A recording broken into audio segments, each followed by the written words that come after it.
So today is the last day of new material. I'll take a look at the C, and I'm posting the C lecture video right now. I haven't linked it in yet, but it'll be up after class. Friday will be a review. It's kind of like what Shakespeare in 1 minute or something like that. I gotta try to go through the whole class in 50 minutes. Let's see what I can do. Final exam is Friday the 14th.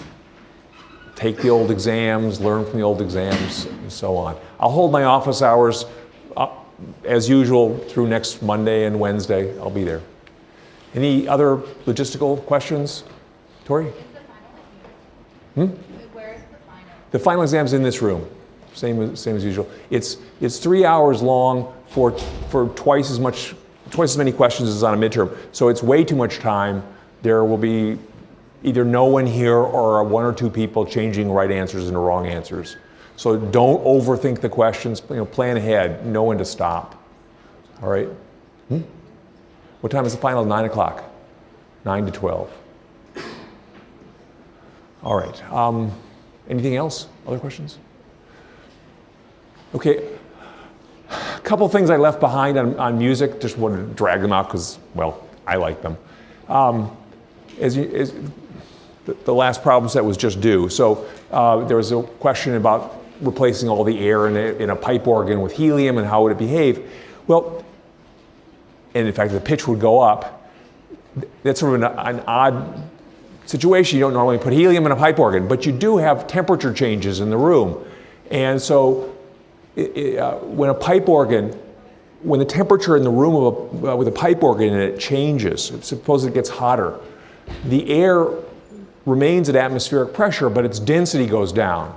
Because as you know, the usual story that hotter air, each particle contributes more to pressure, so you don't need as tightly packed particles. So the density of the air goes down in a hot environment, hot air. And what that does is it leaves the restoring forces in the air column inside the pipe organ's pipes, leaves the restoring forces unchanged, but the density of the gas goes down and the pitch of the pipe organ goes up. So as the temperature in a place with a pipe organ changes, the pitches of all the pipes change. Fortunately, they all change correspondingly, and they track together, but the whole pitch of the organ shifts. And so if a bunch of stringed instruments want to play with a pipe organ, as some big concert, they have to match their pitches to the pipe organ's pitch. It's going to change with the if the room warms up, it's going to change. So that's true not only of the pipe organs, but all the wind instruments. So this is in part why people who play wind instruments, flutes and brass instruments in principle too, you want to warm your instrument up to what it's going to be like while you're playing the concert, because the pitch of the vibrational pitches of the air column inside that warmed up instrument, they're going to have higher pitches than they would have at lower temperature. It's okay? So that's one item I wanted to say. I could talk about the speed of sound. I never mentioned the speed of sound. It came up as one of the questions on your problem set, but you know, of course, that sound travels at a very limited speed. I mean, it's fast, but it's not super fast. It travels about 1,000 feet per second in normal conditions, or about 330 meters per second.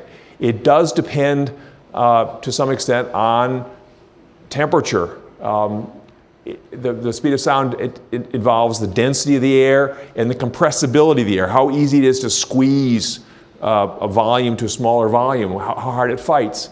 And so as you go to higher altitude, not much changes because the density goes down, and so that by itself would make things happen more easily, faster. The movements would be faster.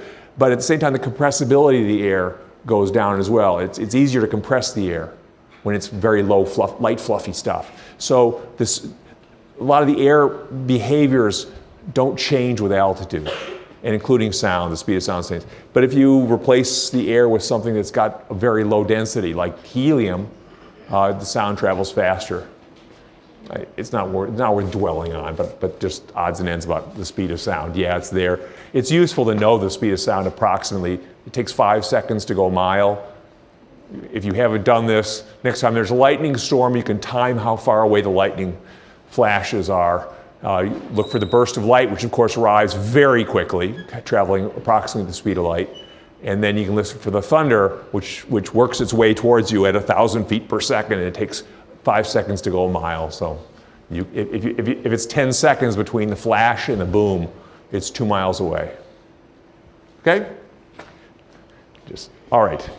The last thing I wanted to do before leaving musical instruments was I did want to say 2 cents about things that are not just linear instruments like strings or columns of air, that is, things that have one dimension. Xylophone tines, they're all essentially one-dimensional vibrating systems. They only have one interesting dimension. Drumheads have 2 interesting dimensions. They're a surface. And they do have vibrational modes. Questions coming out, is there going to be a video posted for the C? And the answer is yes, it'll show up after class, give or take an hour or so. It's done, I'm uploading it to YouTube now, and I didn't have the link before class. All right, so a drum head it's a surface, and it has vibrational modes, and they are harmonic oscillators. Each mode is a harmonic oscillator. It follows the right rules. It's got restoring influences that are proportional to displacement. So everything's great, except that the modes, other than the fundamental mode, has a pitch, and the other modes have pitches, which is the musical way of saying they have frequencies, but they're not integer multiples of the fundamental frequency or pitch. That is, the second mode of vibration of drum head does not occur at twice the frequency of the fundamental. They're all at wacky intervals from one another that has to do with mathematical functions known as Bessel functions. It's a whole mess. And let me show you, because I can. Oh, it's up there. Hey. These are the calculated vibrational modes of a circular drum head. So there's the fundamental mode. It's the middle going up and down, boom, boom, boom, boom, boom, boom. And the next mode, that is in order of frequency or pitch, the next mode that happens is this one. And it's got one side of the drum going up and the other side going down at the same time. And there's a line through the middle that doesn't move. So it's a line of node. It's a node, but it's not a point anymore, it's a line. And then there are these other ones. These are, since they're not harmonic vibrational modes, they're given a more general name. They're called overtones, or just general vibrational modes. So what I only care to point out is that they're not integer multiples, and as a result, they don't sound so melodic.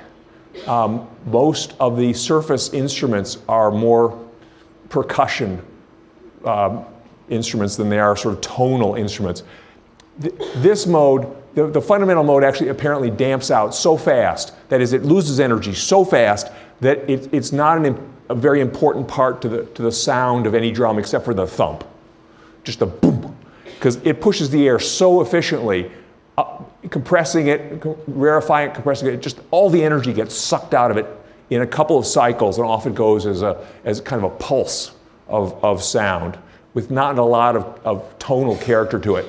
This kind of a mode, this one, where one side goes up and the other side goes down, the air can slosh back and forth between those. As this one's going down, it takes the air, it gives a space for the air over here to go to. So the air can whiz back and forth across that surface, and this one can keep going for a while before it loses all its energy to the air. And so that probably contributes the most to the tone of a drum. And there are some drums that have a tone to them, like the kettle drums, I think.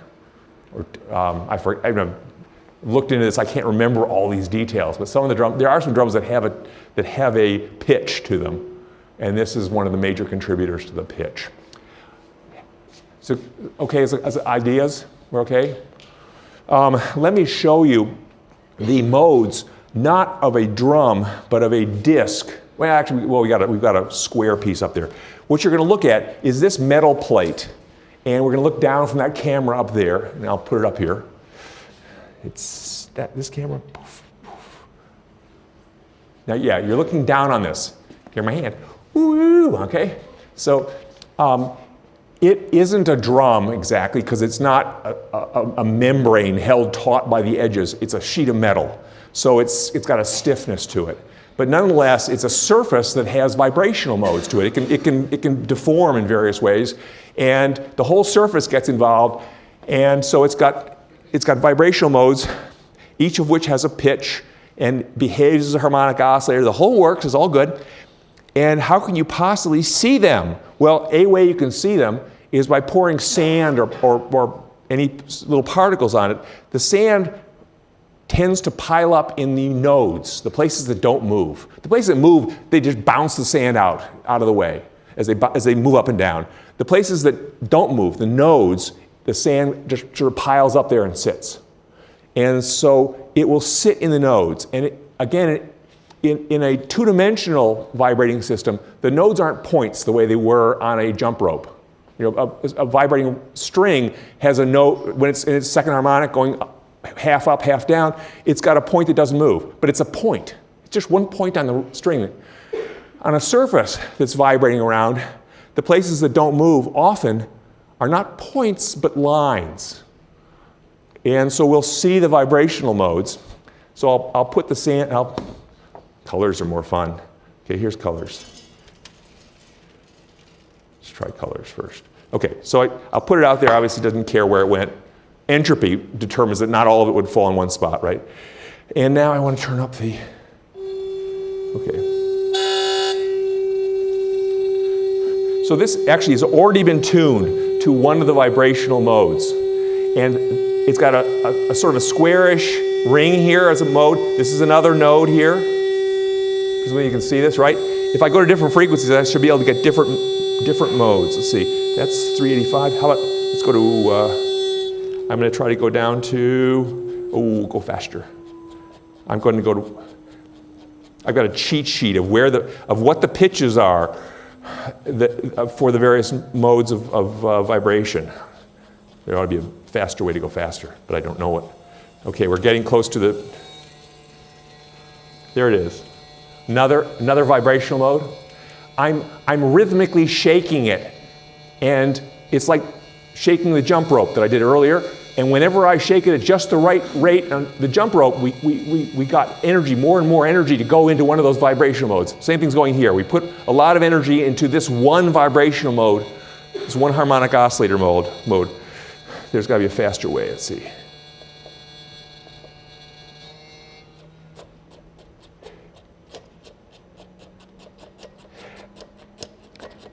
Oh, don't do that. What did I just do?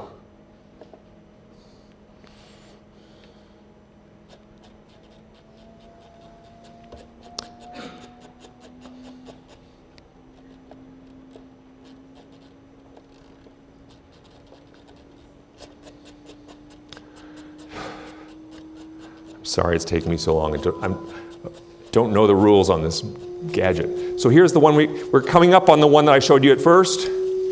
Oh, get out of here.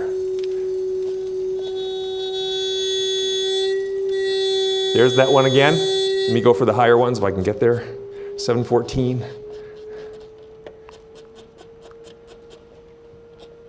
Oh, I can hear it. I found out.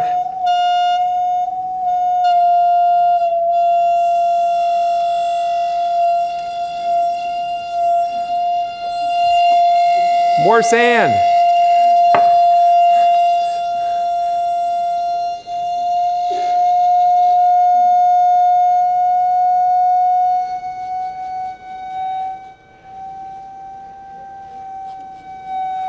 Too much sand.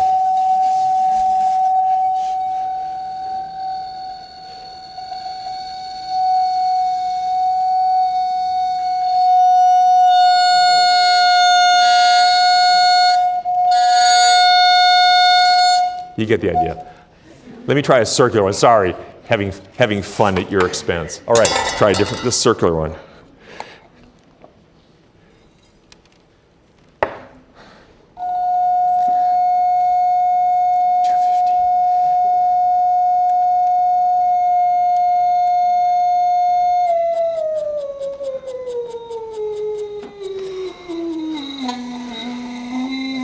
There's one.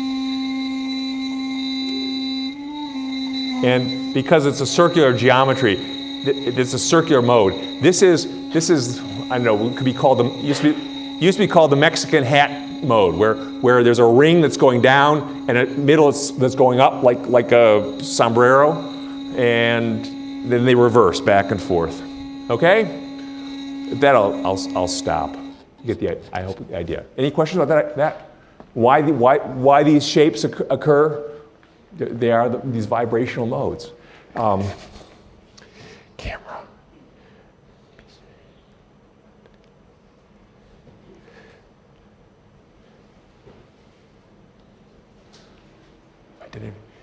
Yeah, that mode that you saw that I was just showing you is this one.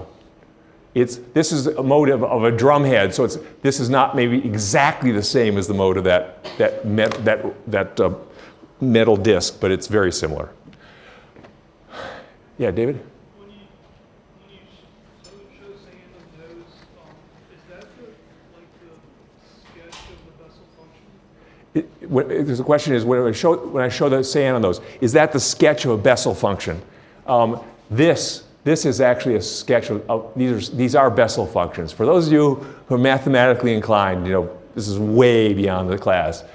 These are related to Bessel functions. These are sketches of it, and what you're seeing is the zeros of the Bessel functions. That's the nodes, and it's enforced as a zero all the way around in a ring. This is stopped. Okay. Other questions? Way beyond the class, but anyway, that's the people have calculated. 19th century physics was all about these sorts of calculations, because they hadn't yet discovered relativity or quantum mechanics, and so they sort of thought that they were at the end of physics, and they were into the details of stuff like this. Fascinating, but details. And then these new parts of physics showed up in the early 1900s, and physics suddenly had lots of new action going on. Okay, so this is with that I'll stop talking about musical instruments and go on to the C. And the C has lots of interesting physical behaviors that are worth talking about.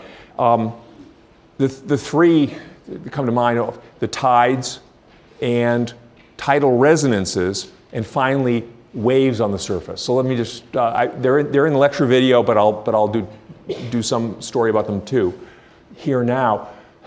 You ought to know where the tides come from. Presumably, many of you have gone to the seaside for a length of time and have noticed the water level rises and falls, and it does so approximately. There are approximately 2 high tides a day and 2 low tides a day.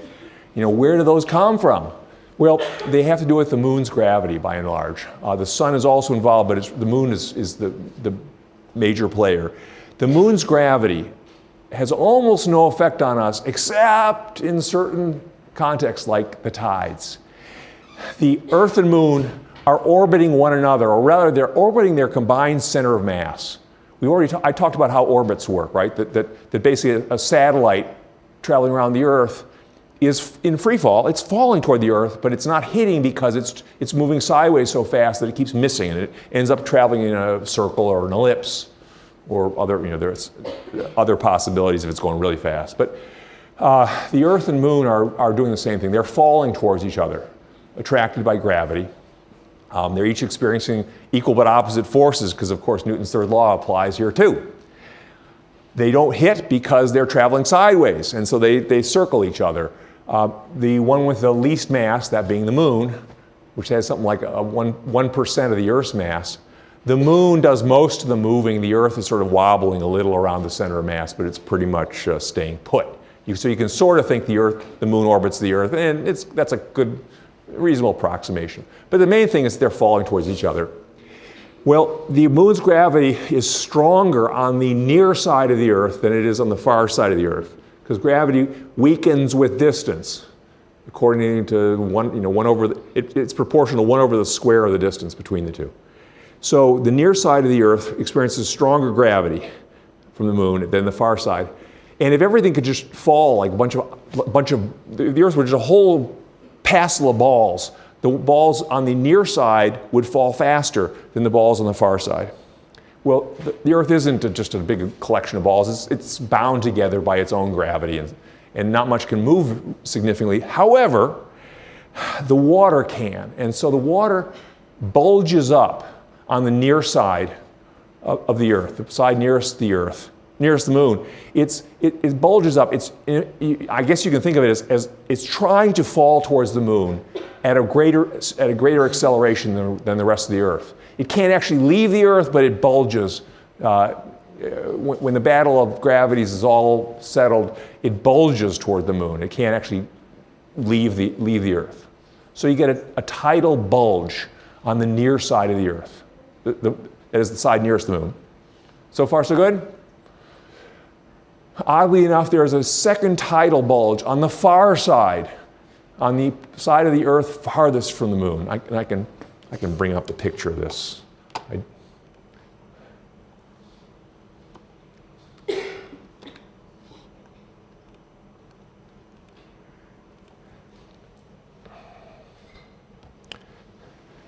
You can see it. So they're the tidal bulges, artist's conception of.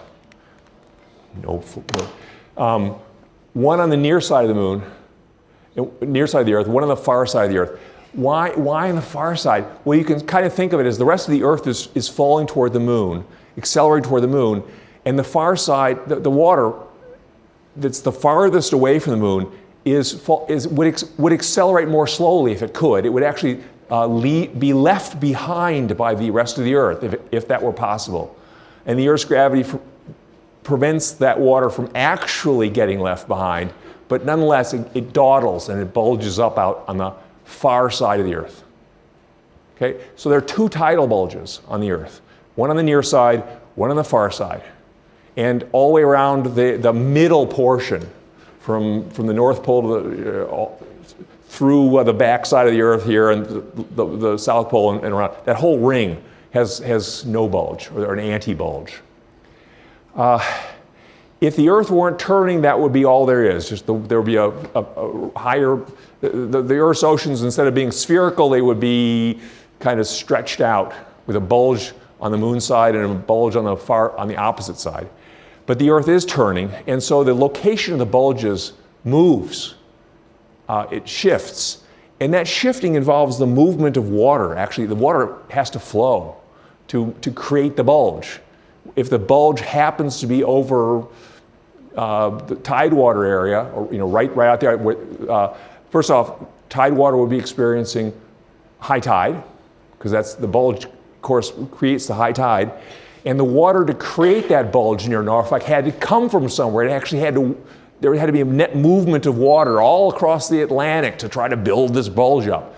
And that need to move the water means that the actual bulges dawdle a bit behind the moment at which the Norfolk is closest to the, or the tidewater is closest to the moon. The high tide doesn't actually show up right then, it shows up a little later. It actually depends exactly where you are on Earth and the structure of the oceans around. So there is a delay between high tide, when high tide should occur, when it actually occurs, due to movement of water. And there are tables that tell you when high tide occurs at various locations all across the Atlantic and everywhere else. They're delayed by different amounts. High tide shows up twice a day. It occurs when tidewater, for example, moves, is closest to the moon approximately, and when it's farthest from the moon approximately. So you get one high tide when it's closest, one high tide when it's farthest. That occurs because the Earth turns once every 24 hours. You get two of them a day. Two high tides, two low tides. It's approximately every 6 hours you go from one to the other. The moon is moving relative to the Earth, or they're orbiting, so the timing is more complicated than just exactly 24 hours. But that's the basic idea. You okay with the tides? Why they're there? They're strongest near the equator, where the bulges are. They're weakest near the poles, where there's sort of, you're away from the bulges. They're not coming and going. The sun is involved. Do I have a picture of the sun in here? Yeah. The sun is involved. The sun creates its own tidal bulges. They're weaker than the moon's tidal bulges, but sometimes they work together, the sun's bulges and the moon's bulges simultaneously, they overlap, in which case you get especially strong tides, and sometimes they're at right angles to each other, so that the tidal bulges from the moon and the tidal bulges from the sun fight each other, and so you get weak tides. So the tides have a cycle that's approximately over one lunar month. You get a sequence of 2 especially strong times when you have especially strong tides, and then you get another sequence, you get especially weak. Basically every week you go from either having strong tides to weak tides or vice versa.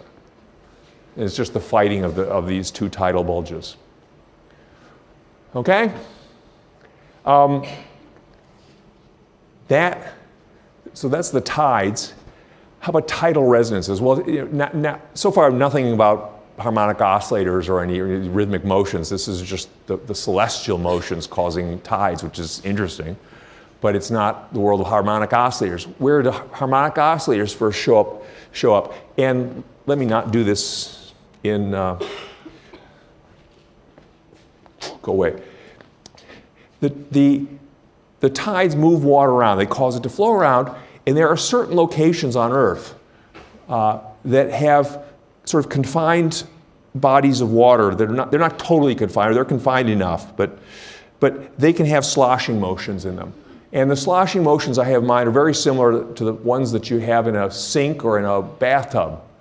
And you know, in any of these, or an aquarium, in any of these systems, you can get the water sloshing. And like this, here we go. Let's slosh this guy. And I have to do this at the right frequency. It's got a natural, oops. That motion, stay still. Where the water's going up on one side and down on the other. I'm getting vibrational modes here is the point. And I'm trying to get the fundamental. Once again, there it is. There's the fundamental. It piles up on the right. There's a crest on the right, trough on the left, back and forth. And you notice I put the energy into it. I mean, it's not beautiful, but it's decent. I put the energy into it by little rhythmic pushes. I'm doing little bits of work on it, giving it little energy. And eventually it's going, you know, there's a high water on one side, low water on the other, back and forth. And it's got a resonance to it. It's the fundamental vibrational mode of a system with an inertial part, which is the water, and a restoring force part, which actually is gravity dependent. If there were no gravity, the water wouldn't care that part of it's high and part of it's low. There's no potential energy available associated with gravity, so it would just stay there. But because gravity is present and the high water has extra gravitational potential energy, it wants to descend to fill in the low part. So it tries and it overshoots and goes back and forth. So this is what's an example of a gravity wave, gravity surface wave. It's a gravity wave. It's a wave that is there because gravity is present, and it's a standing wave, which is, as always, is a typical vibrational mode of a system that has an extent. You know, it's not one object. It's a whole sweeping part of material. But it's limited. It has an end here and here. It doesn't go on forever. So standing waves are the classic modes of vibration of this system. So it's a vibrational system. And the period of oscillation of this depends on the strength of gravity, the density of the water, and the length of the system. If I made this longer, the slosh would take longer. So you've probably seen this. You slosh water in a sink and it goes back and forth and back and forth. Or in your glass of coffee, you know, as you're walking along with your glass of coffee and it starts sloshing back and forth, you know, long experience, you've got to be very careful how you walk. If you walk at the right frequency of jiggling, you'll slosh energy into that fundamental mode and the water will go farther and farther and slosh out of your coffee cup. So you learn not to do that, right? But it's a high frequency for little things. For this, it's medium frequency. If it got longer, you get a bathtub, the slosh is slower. The restoring force, more mass, and the restoring forces are weaker. They're not as stiff. By the time you get something as long as, well, the Bay of Fundy, which is in Nova Scotia, the slosh is 12 hours, give or take a little bit. It's right in sync with the tides. remarkably close to the tides. So the water can slosh in the whole Bay of Fundy at this rhythm. So somebody can either slosh it all at once, like an asteroid hitting, or the tides can rhythmically push it, add a little energy to it over and over as it sloshes. And that's what happens. The tides have pumped energy into the Bay of Fundy's water, so it's sloshing.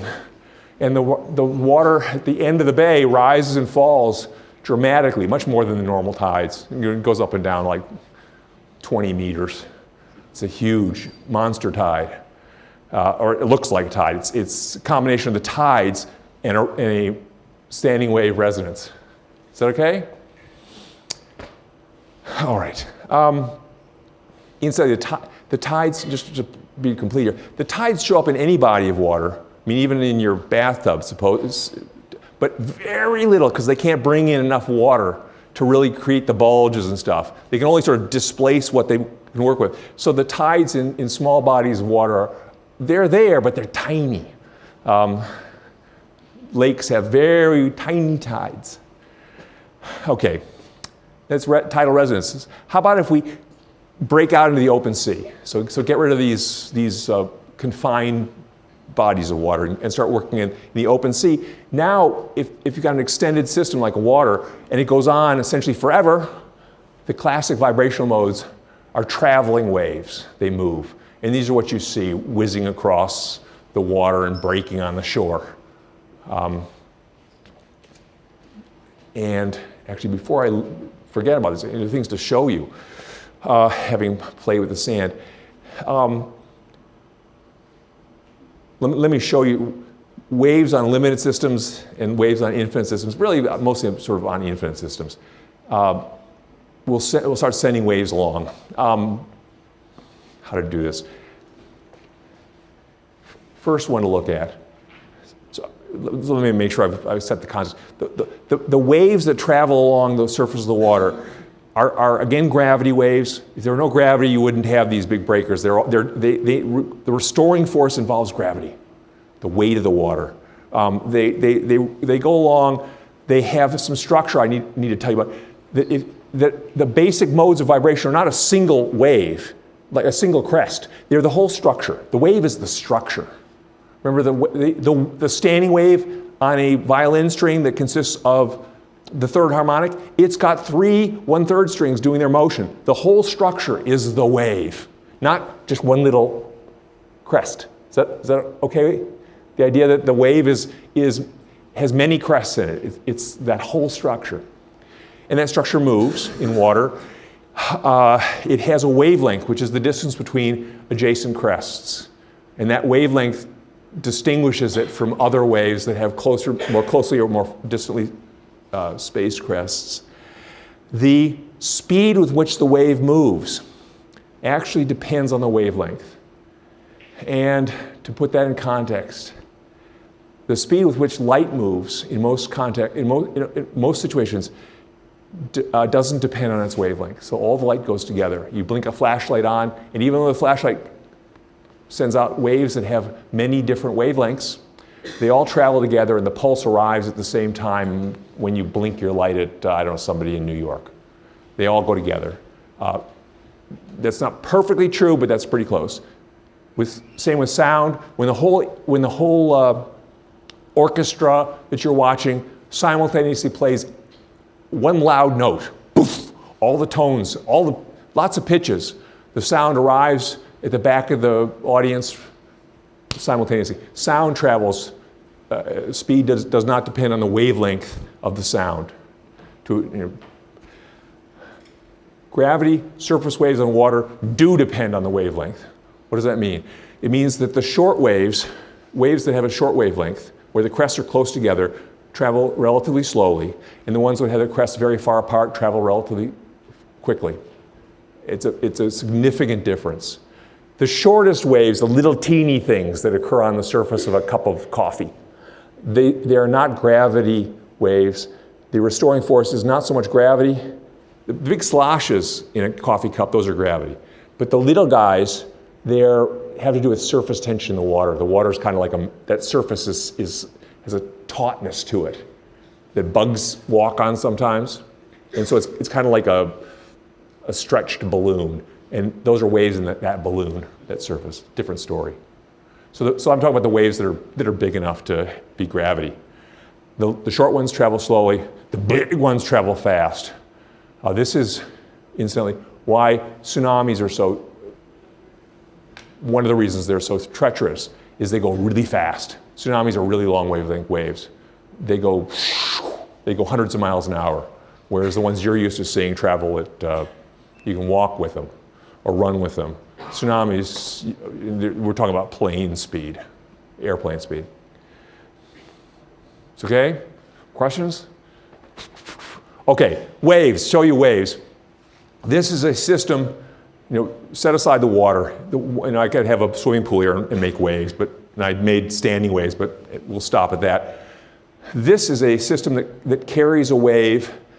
It's got a wire running down the middle of these rods, and that wire causes the rods to exert torques on one another, and it provides the restoring force on the rods. The rods are going to vary in orientation. I'll do it. Here we go. You can watch. Right there. So there goes a wave by, and here it's coming. This wave has only one crest. If I want to make the actual vibrational modes of this, I would have to keep it going. There it's dancing. This is a standing wave with, I think, about 5. It's got about 5 antinodes, approximately, right? So there's a vibrational mode of this whole system. It's got torsional stuff in it and it's restoring force, but it fits all the requirements of being a harmonic oscillator system. What I wanted to say is that,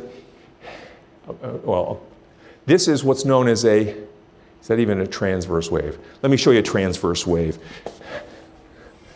This thing also has standing waves, and the fundamental, I should be able to get the fundamental at least going. There it is. There's the fundamental vibrational mode. This is just like a string again. I've got tension in it, fundamental vibrational mode. This is called the transverse wave.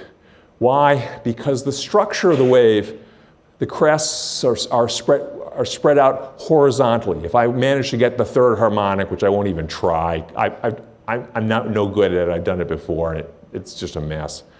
If I try to get the third harmonic or fourth harmonic, the wave will be laid out horizontally. You see the node structure is all horizontal. There's a node at my hand, there's a node a few feet away from me, and so on. But the motion that underlies the wave, underlies the wave, is at right angles to the wave itself. The wave is horizontal, but the motions involved are vertical, right? So this is called a transverse wave, meaning that the underlying motion is not along the wave, but rather at right angles to it. In contrast, this wave, these are magnets, and they're all set up to repel each other. And if I get one going, there goes the wave across, and it's coming back. In principle, I can get, if I do this rhythmically, I'm not sure I've ever managed to do it, I'll get a standing wave in there too. And that's called a longitudinal wave. Why? Because the movements that underlie the wave are in the same direction as the wave. The wave is horizontal, from left to right, and the motions that underlie it are left to right. So why do you care?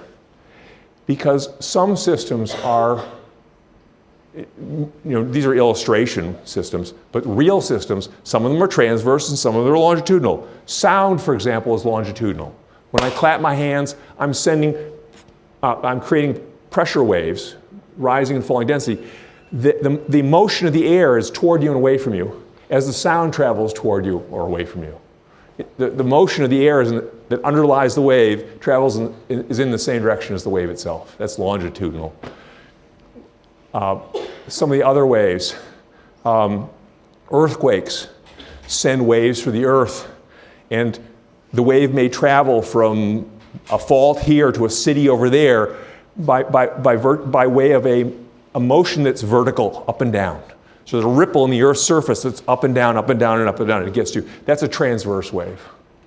Actually, I think earthquakes send both transverse waves and longitudinal waves, and they travel with different speeds. So you get hit twice.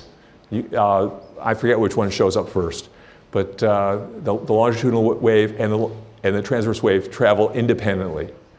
Is that okay? I mean, I'm giving you the kitchen sink here. So this is just, these are illustrations of waves. Do we have any other illustrations? No, I'm good. Oh, yeah, good enough. Having said that, let me just tell you about water waves. Finish the story of water waves on gravity waves on water. The gravity waves on the surface of water, as I've said, the restoring force depends on gravity. So that's why the word is in there. They have this relationship where they travel at different speeds according to their wavelength. That distinguishes them from sound and light, most of the other waves, which are essentially independent. The speed just doesn't care about the wavelength. Water waves do. What's the structure of the water waves, and why does it break when it hits the shore? So these are things that you actually care about. If you've been to the seaside, you notice that sometimes the waves come in and just sort of fall apart, and they turn into just white, crumbling water, frothy water. And sometimes the crest breaks, dives over the empty air and shatters. I mean, this is the stuff that you see in the big wave surfer people. They're surfing in the breaking wave where a piece of the crest is diving over nothing. Why one versus the other? And the answer to that is, as the wave gets closer to the shore, it slows down, and, which is one interesting thing, it also starts to have trouble assembling itself. And the reason for that is this. Let me show you this picture here. Water waves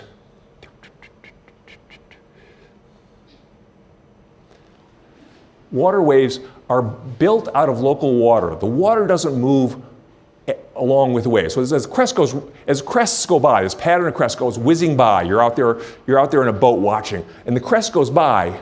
What's the water doing? If you put a drop of ink in the water, does the ink drop move with the crest? The answer is no. The crests are built out of local water. The water actually moves in a circle, which is really surprising, but it's the case. So that bottle that's sitting there bobbing around is showing you what the local water is doing.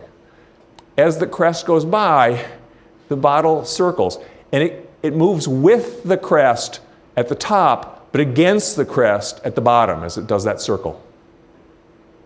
Is that okay? You know this if you've ever just bobbed around in the surf. You're not moving with the waves. That would be crazy. You'd be going towards the shore at 20 miles an hour.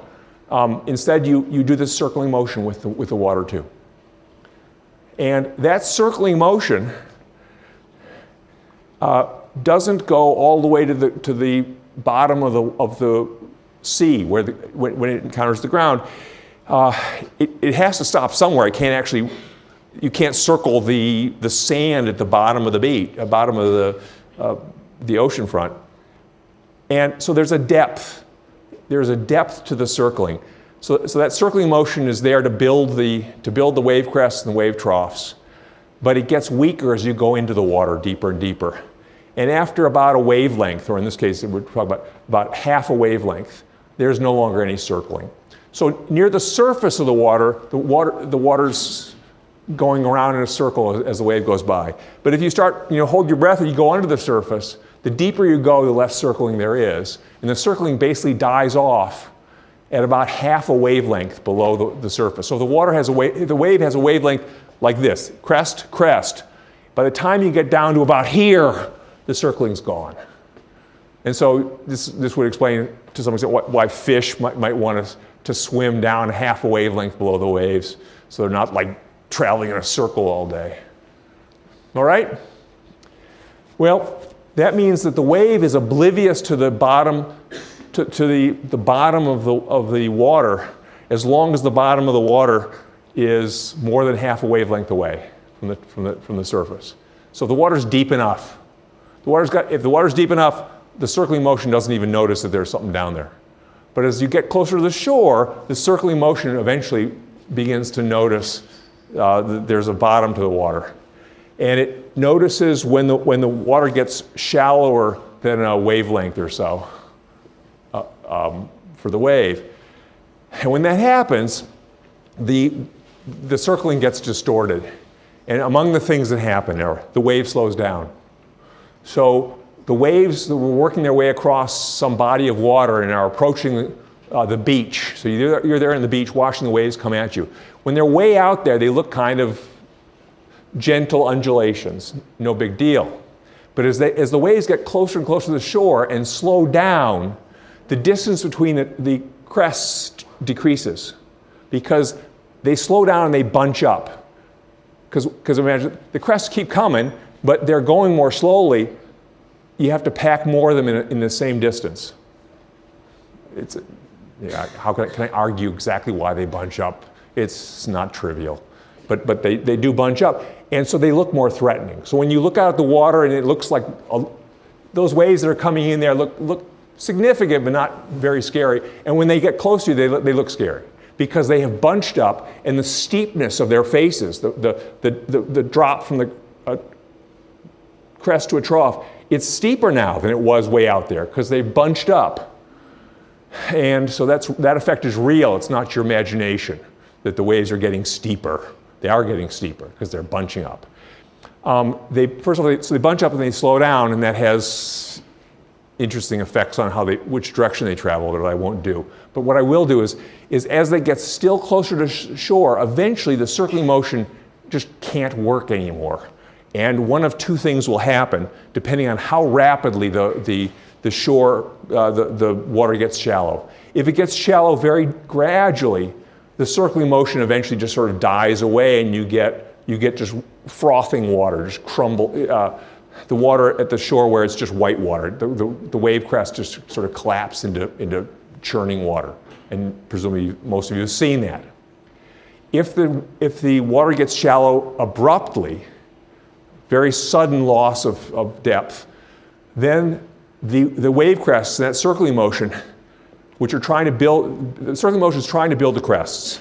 And the crest is still, can be built out of water away from shore side. There's still enough water out there to build the crest. But on the near the shore side, there's not enough water because the water got shallow abruptly. So the crest gets built only on one side, the away from the shore side. The near the shore side of the crest is just missing. And so that's why you get these waves where as it comes in towards shore, suddenly the near the shore side of the crest fails to appear, and you end up with a diving surf. You've got this wave crest that comes and there's a hollow spot under it, and it dives over and it makes a tube temporarily before it sort of crumbles. And surfers, of course, like to surf through that tube. And that's there because there's an abrupt drop in the depth of the water.